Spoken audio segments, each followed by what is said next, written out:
예, 안녕하십니까. 법무사 유병태입니다. 오늘은 요새 이 사건이 법이 개정되는 바람에 이런 게 있는데, 주택임대차보호법 1차에 하여 계약 갱신 요구할 수 있다라는 규정이 추가됐죠. 여기에 대해서 일정한 사유가 있을 때는 거절할 수 있는데, 그 임대인 쪽에서 빈번히 사용하는 게 내가 직접 들어가 살 거다. 일정한 친족 관계에 있는 사람이 살 거니까 비켜달라. 이래 했을 때 정당 갱신 거절 사유가 되니까 비켜줄 수밖에 없겠죠. 그래서 이사를 갔는데 나중에 보니까 그 임대인이 직접 사는 게 아니고 다른 사람한테 임대를 해주고 있을 때 그때 손해배상 청구할 수 있다라는 규정이 근래에 추가됐죠. 그래서 그와 관련된 사건이 생각보다는 빈번합니다. 예전에는 상가건물임차보호법의 권리금 때문에 그랬던 사람들이 있는데, 이제는 판례가 나왔지만 그쪽에서 그 새로운 임차인 해서 권리금 받아가려고 할 때 임대인이 거절하지 못한다, 정당한 이유 없이 거절하지 못한다, 이런 것들이 있는데, 그 법 개정되고 난 뒤에 그 임차인한테 임대인이 우리 딸이 장사할 거니까 너 비켜달라 했을 때 그, 문제가 돼가겠는데, 그때도 권리금 요구할 수 있죠. 그 사람이 권리금 받아갈 길을 박탈시켰으니까. 근데 소송을 잘못해가지고 의외로 피해를 본 사람들이 있던데, 하여튼 그런 유사한 판례들이 있습니다. 그 민법 임대차 쪽에도 그 지상물 매수 청구권 행사하기 위해서는 민법상 임대차 존속기가 만료되고 난 뒤에 지상물이 현존하고 있고, 그 임차인 쪽에서 갱신 요구를 했을 때 임대인이 거절하면 지상물 매수 청구할 수 있다라고 있는데, 판례가 존속기간이 없을 때 임대차의 경우에는 양 당사는 언제든지 해지 통고를 할 수 있습니다. 그때 임대인이 하면 6개월이 경과하면은 소멸되는데 부동산 일대 어쨌든 그런 경우라면 갱신 거절한 거나 마찬가지이기 때문에 갱신 요구할 필요 없이 지상물 매수 청구할 수 있다. 그 판례에서 출발된 거라고 볼 수 있는데, 그러니까는 아까 권리금과 관련된 판례가 그 유사한 판례가 지금은 있는데, 그 판례가 나오기 전에 소송을 거래 진행했던 적이 있습니다.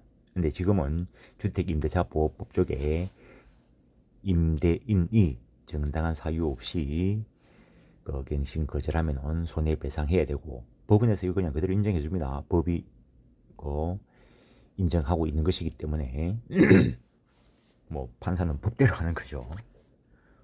제가 소장을 쓸 때도 법대로 쓰는 거고.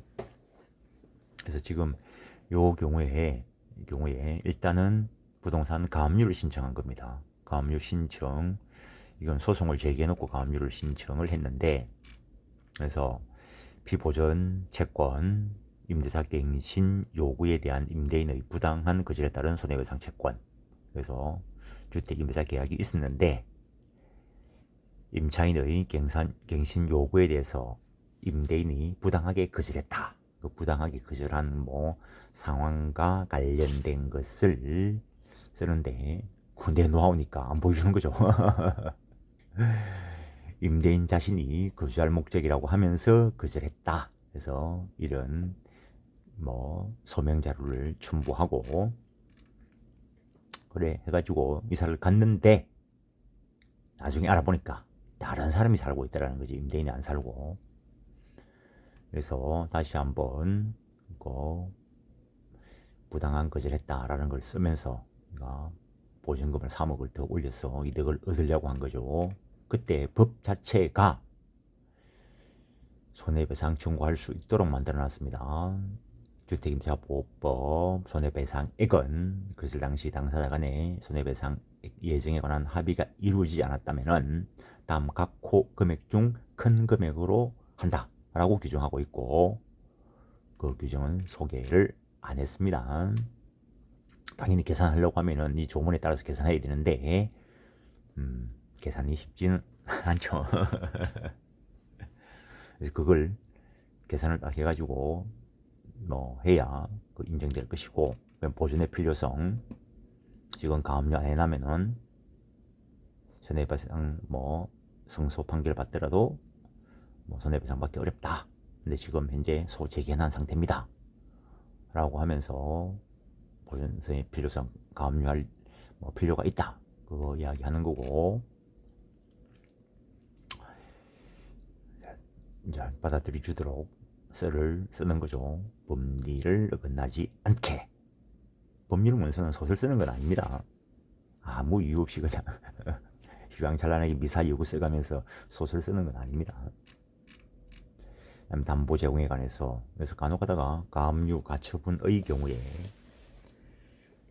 그 현금 공탁이 나와버리면 그 돈이 없어서 진행을 못하는 수도 있습니다. 그래서 여기서 말을 잘 해서 직업 보정 위탁에 의한 담보가 될 수 있도록 이제 해야 되고, 그러면 이제 실제 뭐 현금 들어가는 게 얼마 안 되니까, 실제로 금액이 높은 것일 때에는 그 현금 공탁 나와버리면 그 부동산 뭐 가압류 가처분의 경우에는 대부분 직업 보증 위탁이 나오지만 반드시 그렇지는 않습니다. 그거는 판사님의 재량일 거니까. 근데 채권 가압류 같은 경우에는 대부분 뭐 일종의 현금 공탁으로 나오는데, 그 경우에도 잘 하면 직업 보증 위탁이 나올 수도 있습니다. 나오는 경우도 있습니다. 근데 그쪽은 대부분 현금 공탁이 나온다라고 생각을 하면서 진행하는 게 좋고, 근데 현금 공탁이 나오면 그 공탁할 현금이 없어서 못하는 수도 있습니다. 일단 뭐 소명 방법 그래가지고 지금 가압류를 해놓고 지금 소송이 진행 중인데, 이걸 보여드린 이유는 뭐 몰라서 손해배상 청구 못하는 사람들도 있겠지만, 임대인 입장에서는 괜히 머리 쓰다가 2년치 수익분 임차인에게, 이사 나간 임차인에게 손해배상해 줘야 된다는 거 알고는 계시라는 거고, 그 다음에 근래에 이분은 딴 데 가가지고 유정으로 인한 이전 등기 신청해가지고 각하 당하니까 와가지고 그 전화 와가지고, 이 사람 누군지도 모릅니다. 전화 와가지고 이거 해줄 수 있나라고 하길래 처음부터 들고 왔으면은 모르겠지만 안 해줍니다 하고 말았는데, 할 수도 없습니다 이거. 그러니까는 그 유정에 분명히 자기 보고 주게 해놨는데 뭐 법무사한테 맡겨가지고 등기를 뭐 신청했더니 각하당했더라 이러면서 전화 왔는데, 이거 해줄 수 있나 라고 하길래 말로 하지 말고 서류를 보내시라고. 분명히 뭐 유정서에 자기한테 유정하도록 돼 있는데 등기가 안 된다 라고 하더라고요. 그래서 서류를 그 공정받은 그 유언증서 보내보시라 라고 했는데, 어쨌든 유정이라는 것은 유언자가 유언에 의하여 그 재산상 이익을 타인에게 무상으로 주는 상대방 없는 단독행위다. 재산 받을 사람이 없다는 게 아니고, 효력 발생 시기가 그 의사표시의 내용이 상대방에게 도달하지 않더라도 유언자, 유정자가 사망하면 효력이 발생하기 때문에 법리상 상대방 없는 단독행위에 들어가는데, 우리 민법이 유언의 정지 조건이 있는 경우에 그 조건이 유언자의 사망 후에 성시대로 간 것인 때에는 그 조건 성시한 때 유언의 효력이 있다라고 규정을 하고 있습니다. 그래서 이 연도를 지우려 하다가 나눈 이유가 2012년도 10년 전에 쓴 거죠. 이거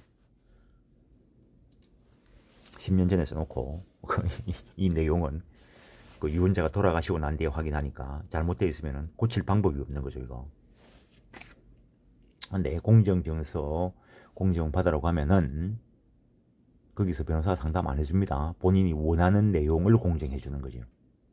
그러면은 이 유언증서를 작성하러 갈 때 미리 전문가하고 상담해가지고 나중에 유언자가 사망하셨을 때 문제가 없도록 만들어야 되는 건데 뭐 자기 편한 대로 갔겠죠. 그래서 보면은 요 유정서 내용 안에 유정받기 위해서는 이제 장남이 유정받기 위해서는 차남한테 20% 주고 장녀한테 10% 주고 차녀한테 10% 주고 삼녀한테 10% 지급하여야 한다 해놨습니다. 구구적 문구가 매끄럽진 않은데 유정받기 위해서는 유정받을 재산들이 되겠죠. 근데 이 건물이 100억짜리라는 거지. 100억짜리에 대한 걸 쓰면서 전문가한테 상담 없이 써가지고 뭐 자기는 볼 때 되는 것 같은데 왜 안 되냐라고 하길래 이거 딱 보고 내가 안 된다 했습니다. 유정받기 위해서는 일단 다른 형제들에게 50% 주라 해놨습니다. 그러면은 뭐 재산의 50% 주라 그랬는데 지급하여야 한다. 돈 주라 소리죠. 100억짜리 50% 50억을 줘야 되는데 50억 현금이 어디 있는데. 그래서 유정받기 위해서는 50억 주고 100억짜리 가져가라 이거죠. 뭐 50억 있으면은 뭐 근데 이게 이제 또 시가가 50억이냐 감정평가는 몇 억이 나올 거냐 공시가격은 얼마냐 다른 말 없으면은 시가라고 봐야 되겠죠. 물론 그 시가 안 팔았으니까 뭐 얼마인지 모르는 거고 그러면 감정평가를 하겠죠. 그 감정평가가 시가대로 할 거니까. 100억짜리 건물을 가져오려고 하면 지금 현금 50억이 있어야 된다는 건데 현금 50억 가지고 있는 사람 뭐 있을 수도 있겠죠. 뭐 못 가져온다는 거지. 그래서 이 내용을 쓰려고 했으면은 유정을 받고 난 뒤 그 부동산의 뭐 시세 아니면 뭐 다툼이 없게 하기 위해서 감정평가액 뭐 50% 중에서 누구에게 몇 프로 지급하라. 이거 받고 난 뒤 정확하게 썼어야 되죠. 그래서 뭐 쉽게 이야기하면 이런 말 합니다. 그냥 깨놓고 전문가한테 뭐 이 문구 봐달라라고 하면 비용이 들겠죠. 뭐 작게는 뭐 100만 원 들 수도 있고 이 뭐 100억짜리니까 1000만 원이 들 수도 있겠죠. 그 푼돈 아끼려다가 얼마나 나갔습니까? 이대로 받고 난 뒤에 주라 했으면 50억 받고 뭐 그랬으면 되는데 그러니까 100억짜리 건물을 가져오고 나중에 이제 뭐 그 50%에 해당하는 금액을 만들어서 주면 되는데 지금 못 주니까 못 가져오는 거죠. 그럼 다른 자녀들은 법대로 하자. 그럼 n분의 1이니까 5명이니까 20억씩 가져가겠죠. 그러니까 50억을 가져올 수 있었는데 잘 썼으면은 50억 상당을 가져올 수 있었는데 20억 가져가니까 푼돈 아낄라 하다가 30억 날린 거죠. 대놓고. 물론 이 유언서 쓸 때 장남을 안 데리고 갔을 가능성도 많죠. 물론 본인은 뭐 자기는 보지도 못했는데 뭐 받든 안 받든 상관없습니다. 그래서 저 위에 상대방 없는 단독행위다라고 써놓은 겁니다. 유증 받을 사람이 내용을 알았든 몰랐든 상관없습니다. 그래서 요 근래에 특히 문제되는 자 그래가지고 그냥 간단하게 보여드리는 건데 사람들은 어디가지고 노가다 열심히 해가지고 한 달에 100만 원을 벌면은 이번 달 100만 원 벌었다 라고 이야기를 하고 법을 몰라가지고 재산을 날리는 거에 대해서는 그걸 지키기 위해서 예를 들어서 여기서 누군가에게 정확한 상담을 받고 저랬다면 뭐 예를 들어서 100만 원이 들었다 1000만 원이 들었다 그럼 1000만 원 쓴 게 아니고 30억을 벌은 거죠. 이상한 생각을 가지고 있어요. 그래서 재산을 많이 가진 사람들이 재산을 탕진하는 경우가 그런 것 때문에 당진하는 겁니다. 모르면은 비용을 들이지, 모르면 자기가 공부를 하든지, 사고 다 치고 난 뒤에 내한테 전화한다고 해서 해결해 줄 방법 없습니다. 아무리 유능한 변호사든 아무리 유능한 법무사라 하더라도 잘못된 걸 뭐 바로잡을 수 없습니다. 그거. 정확하게 증거를 가지고 있을 때 법대로 하는 거지 불법적인 방법을 조장하지는 않습니다. 그러니까 사고가 일어나기 전에 방지해야 되죠. 그 다음에 농지 관련돼 가지고 또 근래에 이거는 실제로 저 아래쪽 어디에 변호사 사무실에서 전화가 온 건데, 자기가 맨 처음에 농지 시효 취득했는데 농지 취득 자격 증명 필요한가 라고 묻길래, 농지는 시효 취득하면은 농지 취득 자격 증명 없어도 됩니다. 농지 취득 자격 증명이 필요한 거는 농지 면적을 불문하고 유상이든 무상이든 상관없이 법률행위, 계약이나 단독행위에 의해서 취득할 때 등기하려고 하면 농지 취득 자격 증명을 첨부해야 되는 것으로 되어 있습니다. 그럼 시효 취득은 법률 규정에 의한 권리 취득이기 때문에 시효 취득의 경우에는 농지 취득 자격 증명 없어도 등기할 수 있습니다. 근데 문제는 주체가 종중이라는 거죠. 종중은 농지 시효 취득도 못합니다. 종중은 농지 취득 주체가 안 됩니다.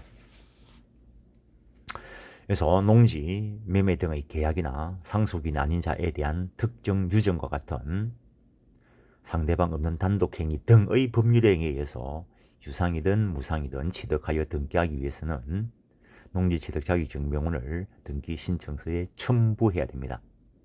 이때 농지 취득 자격 증명원은 등기 신청 시에 첨부할 필요 사항인 것이지, 농지 취득 자격 증명원 취득이 농지 매매 유효 요건 아니라는 거. 매매 계약 체결할 때 농지 취득 자격 증명 없어도 농지 매매 유효하게 계약을 체결할 수는 있습니다. 근데 농지 취득 자격 없이 한 농지 매매도 일단 유효한데 등기를 못 한다는 거죠. 등기관이 안 받아줄 거니까. 각하시켜 버릴 거니까. 물론 뭐 등기관이 모르고 등기가 되어버리면 뭐 자기가 뭐 개인적으로 책임을 져야 될지는 모르겠지만 뭐 유효한 것으로 보는데, 일단 등기가 안 된다는 거죠. 특히 근래에는 그 농지 취득 자격 증명원 뭐 취득하기가 쉽지 않습니다. 발급받기가. 근데 시효 취득이나 상속과 같은 법률 규정에 의한 취득 시에는 농지 취득 자격 증명원을 첨부하지 않아도 등기할 수 있다는 거죠. 그런데 문제는 종중의 경우에는 농지 개혁 당시 그 당시에 위토대장에 올라 있지 않은 농지는 법률 행위에 의해서뿐만 아니라 법률 규정에 의해서도 취득 못합니다. 그러면 소송 들어가면 판사님이 뭐 기각시키지 않습니다. 아까 위에 봤다시피 매매도 유효하게 할 수 있다 했잖아요. 그래서 법인 설립 등기 갖추지 않은 종중은 일정한 권리를 취득할 수 있는 법리상 권리 능력 없는 법인이다 라고 이야기하는데, 종중 명의로 시효 취득을 원인으로 한 농지 소유권 이전 등기 청구서를 제기하면은 일단은 일정한 권리 취득할 자는 되기 때문에, 당사자 적격이 있기 때문에 승소할 수는 있습니다. 판사님이 승소 판결 내려주긴 한다는 거죠. 근데 그거 받아도 농지 취득 자격 증명 취득을 못하니까 결국에는 등기 못합니다. 이거. 그럼 시효 취득을 하더라도 종중 명의로 시효 취득해서는 안 된다는 겁니다. 논리 구성을 따르게 했어야 되는 거죠. 일단 뭐 이번 주에 문제가 있었던 걸 한번 정리해 봤습니다. 이거는 뭐 누구든지 실수할 수도 있는 거고, 내가 뭐 전에도 한번 말씀드린지 모르겠는데 내가 민법 공부한 지가 이제 뭐 한 40년 돼 가는 것 같은데 그래도 매일 합니다. 그 중에서 뭐 한 25년 이상을 강의를 했는데 그래도 민법 공부를 매일 합니다. 근데 내 공부한 걸 무상으로 가져가려고 하지는 마시라고. 쓸데없이 아무 때 전화해가지고 질문한다고 답변 안 해줍니다. 내 책 보는 시간이 얼마나 중요한데 그런 쓸데없는 내한테 득도 안 되는 그런 답변 받아주고 있어요. 나는 내 사건 상담자만 답변합니다. 당연하지 뭐. 내가 공부를 뭐 얼마나 많은 세월을 했는데. 예, 잠깐 옆으로 됐습니다. 어쨌든 법은 제대로 알아야 사고를 미연에 방지할 수 있다는 겁니다. 네, 여기까지 하겠습니다. 수고했습니다.